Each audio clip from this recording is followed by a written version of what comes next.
Thank you, Mr. President. Are we in a quorum call? Yes, we are. I ask that we dispense with the quorum call. Without objection. Thank you, Mr. President. I've come to the floor today to go into a little bit more detail about why I will not be voting for and in favor of Judge Ketanji Brown Jackson's confirmation to the Supreme Court. Now, as we have all heard and as we appreciate, there's no doubt that Judge Jackson is highly educated. She has an impressive resume. She is cordial. She was very gracious with her time.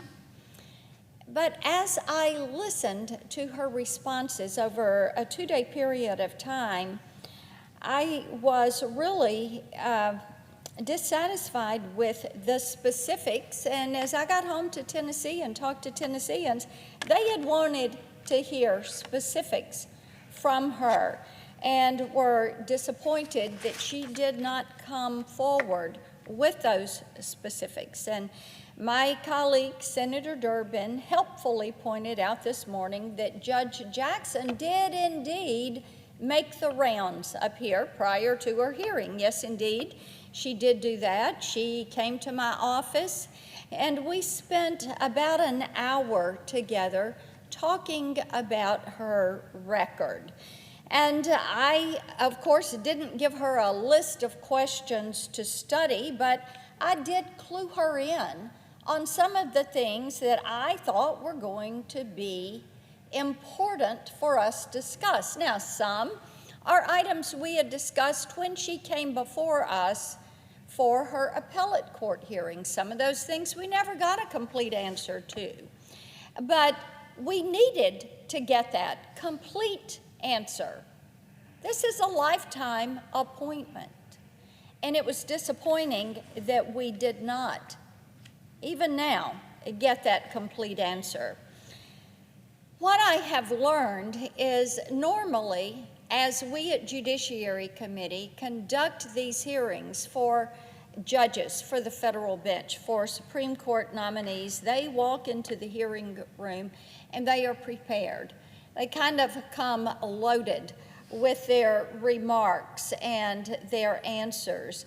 And they have a general idea of what is going to come their way from different ones of us because we've spent the time meeting with them individually, making certain that they know what is going to be important. So there is no doubt she knew that I was going to press her on her lack of a clear articulation on a judicial philosophy, and she knew that there were concerns and criticisms of her record and some of the decisions that she had made.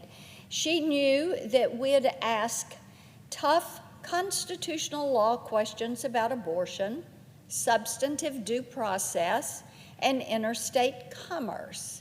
And I know that and I think most of my colleagues on the Judiciary Committee would say that I expect nominees to be familiar with all of these things, to have an opinion, and be willing to share that opinion. This is an appointment, as I said a moment ago, a lifetime appointment to the highest court in the land. So this is not supposed to be an easy process. This is to be tough questions that are appropriately placed. And, you know, Mr. President, tough questions are not attacks. Tough questions are placed in search of answers, answers for the people that we represent. But instead of showcasing what we were told was her extraordinary prowess for the law, Judge Jackson's hearing turned into a showcase of things that she just did not want to talk about. My Democratic colleagues have spent a lot of time trying to provide cover for her. But the fact of the matter is that at the end of this week, the majority leader will ask us to greenlight a Supreme Court nominee who has not articulated a judicial philosophy, who filibustered her way through basic constitutional questions, and who repeatedly pled ignorance of the most controversial items in her record. We have received Judge Jackson's responses to our written questions, and unfortunately, she's still refusing to open a window into her thinking. I asked her again about her ruling in Make the Road, New York versus McAleenan, which focused in part on how a judge should interpret a statute that grants an agency sole and unreviewable discretion over the rules it develops. When Congress wrote those words, I'm sure we believed that sole and unreviewable discretion meant exactly, precisely that. This law was sole and unreviewable.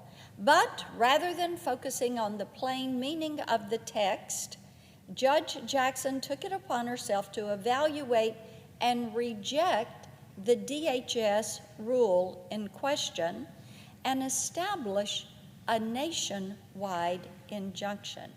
Well, as we all know, fortunately, the D.C. Circuit overruled her. But the question remains, how in the world could any judge read those words and decide Congress wanted the opposite result of what Congress specifically said, sole and unreviewable? But in a show of lack of respect for Congress and what Congress explicitly said, because she disagreed with the policy, what did she do? She picked it up. She basically tore up that policy, and she did what she thought was best. In her written response, Judge Jackson offered no new information, but because she tends to editorialize in her opinions, we can still glean some insight from what she had to say about the DHS case. She suggested that the Department of Homeland Security's position was, and I'm quoting her, a terrible proposal that reeks of bad faith and demonstrates contempt for the authority that the Constitution's framers have vested in the judicial branch. Now, those are her words. I think that language might give us a hint as to why she ignored the statutory text. Now, Mr. President, in Tennessee, Tennesseans look at that and say, well, that is the work of an activist judge. They're trying to legislate from the bench. They didn't like what Congress did, so they said, we're going to pick it up, we're going to toss it out, we're going to do what we think that policy ought to be. Now, that was the effect of that ruling because she ignored the statutory text. I have lingering questions about other times Judge Jackson has used this type of rhetoric to signal her policy disagreements. Again, Tennesseans say that is judicial activism. During the height of the COVID-19 pandemic, she used a written judicial opinion to advocate for the mass release of all 1,500 criminals in the custody of the D.C. Department of Corrections. That's right, the release of all 1,561 detainees, all of them. During her hearing, she claimed she was merely repeating one of the attorney's arguments, but we went back and we read the opinion. And when we read the opinion, it is very clear that was not accurate. If you take her words at face value, you'll get the impression that she believes a mass release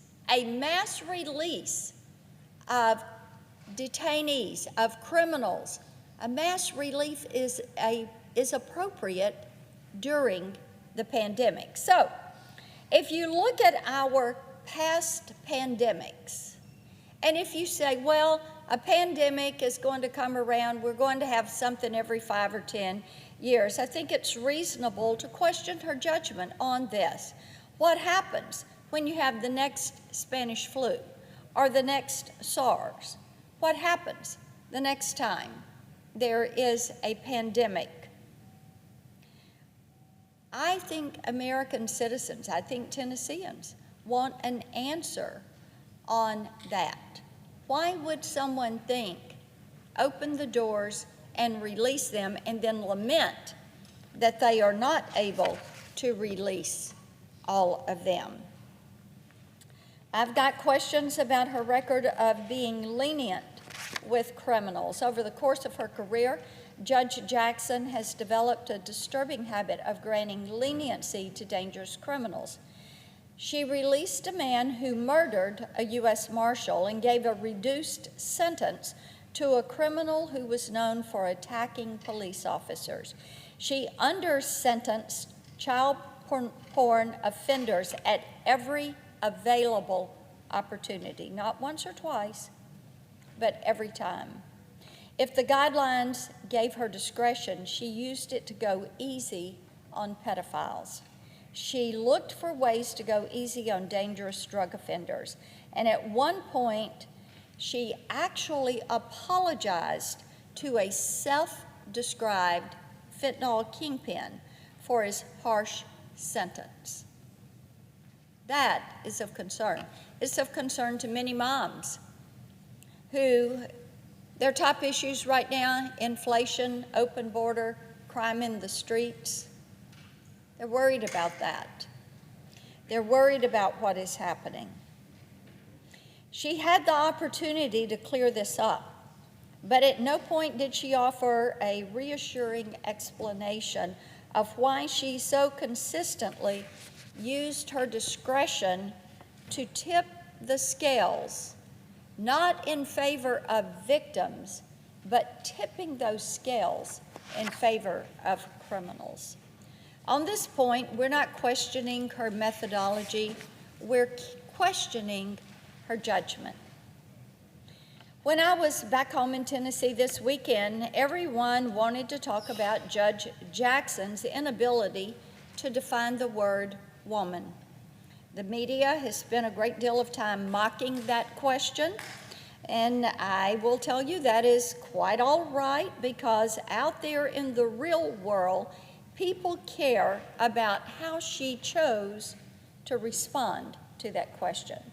Their position is that if the media felt justified in mocking the very fact that I did ask that question, why did Judge Jackson have so much trouble answering that question? As my colleague, Senator Cruz, mentioned this morning, we have journalists today running around the Capitol demanding that Republican senators answer the question. Why aren't they asking the same of Judge Jackson? Every day, Tennesseans are subjected to this assault on common sense, and they are not interested in playing along with this. Why, they want to know, is the left so terrified to confront how the American people define the word woman and womanhood? And why would my Democratic colleagues continue to prop up a nominee who squandered her hearing by dodging questions and claiming ignorance of her very own record? Tennesseans aren't interested in playing politics. They just want the Democrats to reveal what rule book they're using, because Tennesseans want to see constitutionalist judges on the bench. They want people to call balls and strikes. They want people who believe in equal treatment under the law, equal justice for all. And they see what's happening in our country. It's frightening to them. For a long time now, radical activists have wanted to handpick a Supreme Court justice. Some of these dark money groups that are all there helping the left, they've said, give us your money. We'll make certain there are federal judges and a Supreme Court justice that are progressive. And in the meantime, we've seen them make inroads in the media, on school boards, and in some of the country's most respected universities. So Tennesseans are very familiar with what happens when activism begins to replace common sense. They're very familiar with the tactics of the left that continue to try to diminish freedoms of individuals and give that power to the government. And that is why they want constitutionalists on the court, not activist judges who are there to take up arms in the culture war. They don't want an agenda. They don't want to hear about a methodology. They want proof that Judge Jackson has a vision for America that is rooted in the Constitution. They want to have proof that this is somebody that believes in preserving our faith, our families, our freedoms, preserving hope and opportunity for all. They want somebody who is going to say, I believe in the American dream, and I'm going to preserve the right for every girl and boy to live their version of the American dream. Unfortunately, just like the president who nominated her, Judge Jackson has provided no evidence of that vision. I am a no vote on her confirmation. I yield the floor.